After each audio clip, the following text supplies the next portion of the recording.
what we get from the news of the day really is that America is changing, the world is changing, and there are digital players that are in bed with the left and this idea that America was never great, America is a problem, and the free market is a problem. And that's a problem to us because we're living every day with technology that is really remarkable. I mean, take a moment and just think about how remarkable our lives are right now.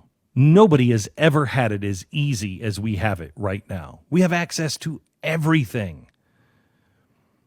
And it's remarkable, even the poorest among us in this country. You can share your voice. You can be your own publisher. You can print a book and write a book and print it, and you don't need anybody on the in-between. You can be the next Rush Limbaugh, just not on the radio. Just do it online. You have no boss. Think of this. At the same time, and this kind of goes back to what we were talking about with the cyber warfare between Russia and the United States. Voices can be silenced. Everything can be gone. A single keystroke, a tweak to even an algorithm, and you're behind a digital wall, or America is silenced. You don't have to worry about book burning anymore. Digital erasing is far more effective to make sure only the popular or the politically correct speech is heard. And I am growing more and more concerned, and it's funny. If you read my book, The Overton Window, or The Eye of Moloch is, I think, even a better novel, you'll see that we put in there at that time the Founders' Keepers.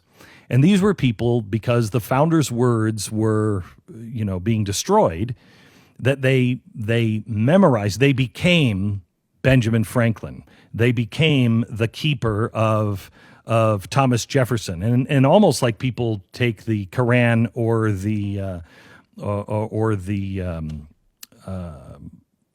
Old Testament. I'm trying to think of the. I can't think of it now. Jewish people call the Old Testament, but the way they memorize those things. Pardon me? Yeah, the Torah. Thank you. The way they memorize the Torah.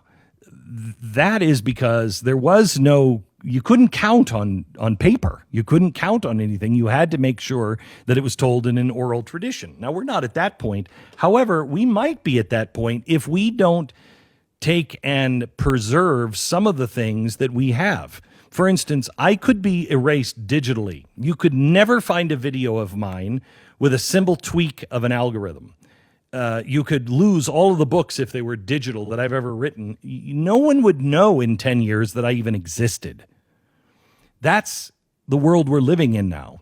Now, it's not so important when you do it to Glenn Beck, but if you do it to Thomas Jefferson, if you do it to really Mark Twain is already being erased in our schools. Isn't he important? And didn't they really kind of do this to Thomas Jefferson? And we talked about this a while ago, the first draft. You look at, yes. Basically, they made him out to be this slave-owning, this guy with this hardcore desire for slavery. When you read his first draft, you realize the guy couldn't stand slavery.